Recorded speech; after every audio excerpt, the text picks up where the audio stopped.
प्रिय मित्रों, आप सभी का उत्थान ज्योतिष संस्थान में स्वागत है, अभिनंदन है। आज का हमारा विषय है देवगुरु बृहस्पति के राशि परिवर्तन का क्या प्रभाव पड़ने वाला है।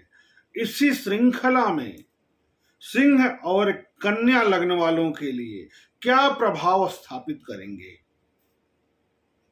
क्या होगा जब देवगुरु बृहस्पति 14 सितंबर को दोपहर में शनिदेव की दूसरी राशि कुंभ को छोड़ करके शनिदेव की पहली राशि मकर में प्रवेश करेंगे,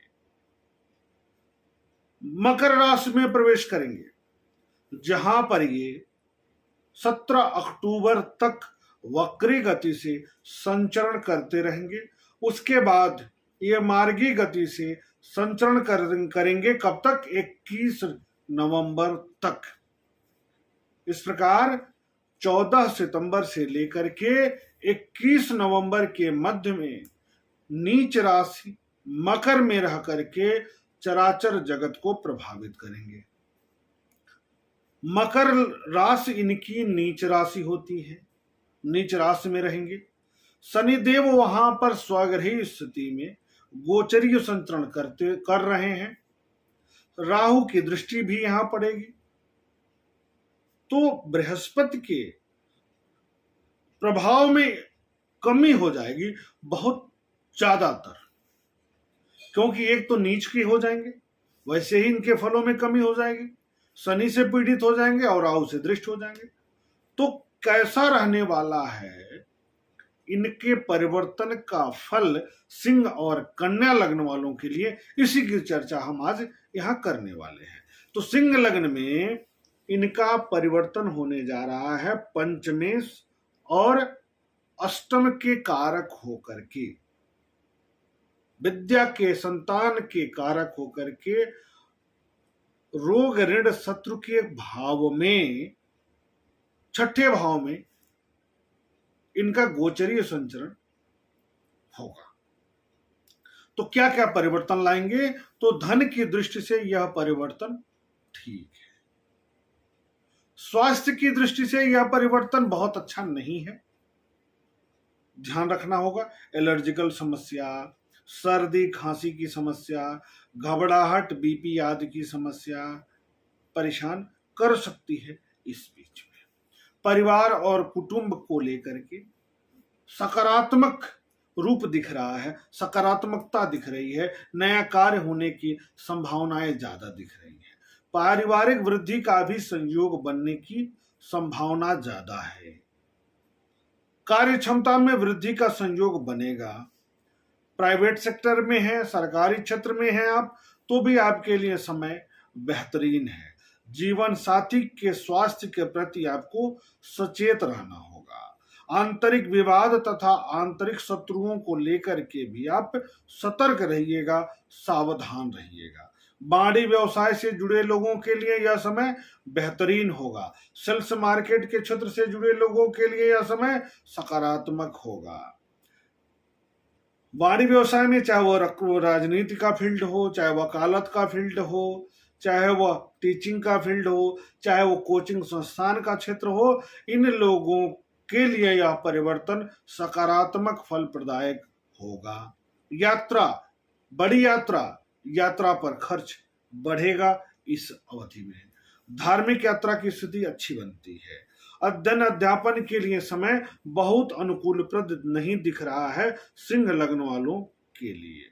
संतान को लेकर के थोड़ी सी चिंताजनक स्थिति भी इस अवधि में दिख रही है। एक बात और मैं स्पष्ट कर दूं, यदि आपकी जन्म कुंडली में लग्न को आप देखिएगा, दूसरे भाव में, छठवें भाव में, आठवें भाव में और 12वें भाव में यदि गुरु हैं, बृहस्पति हैं, तब आपको सतर्क हो जाना है वायरस जन्य बीमारी को लेकर के।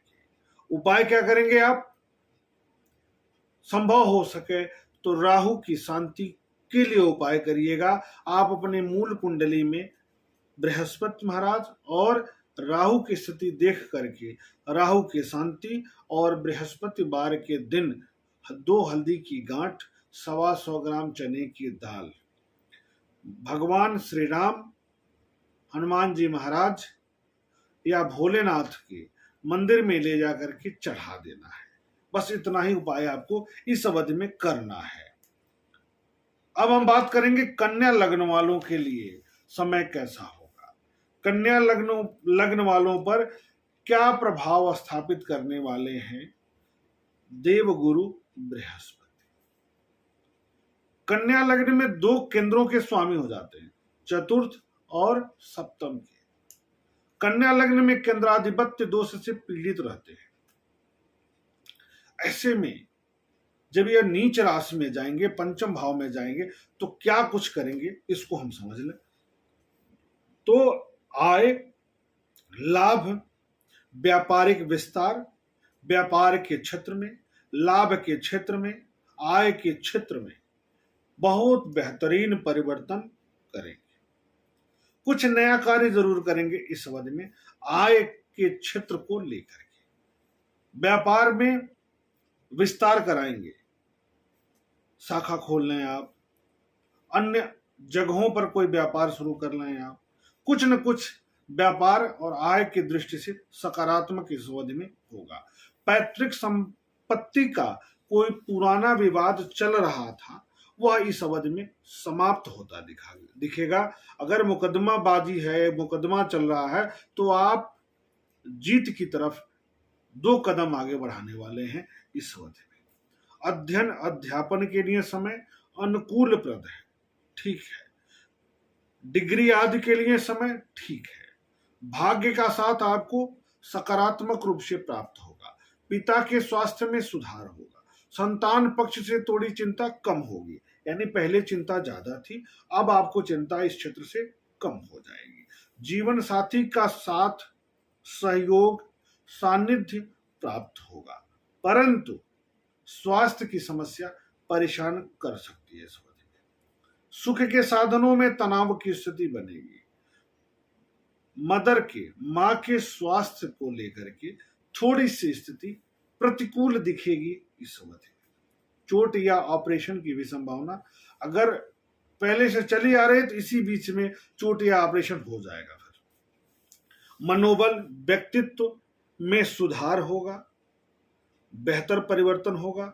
चिंता में भी कमी आएगी। धार्मिकता में वृद्धि होगी। धर्म क्षेत्र से आप जुड़े रहेंगे, आपके लिए सकारात्मक फल प्रदायक होगा। ज्ञान में वृद्धि होगी, संस्कार में वृद्धि होगी।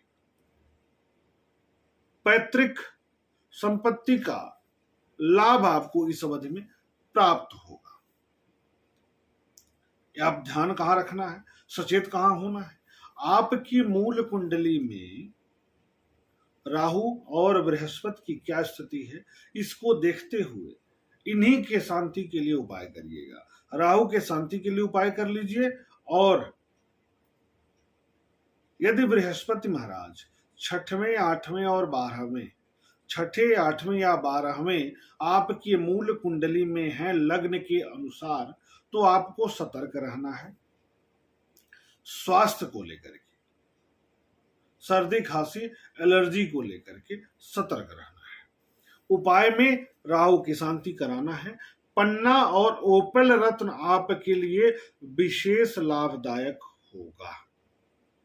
पन्ना और ओपल रत्न आपके लिए विशेष लाभदायक होगा, तो इसको धारण कर लीजिएगा। सुखी रहिए, संपन्न रहिए, इसी कामना के साथ जय हिंद, जय भारत।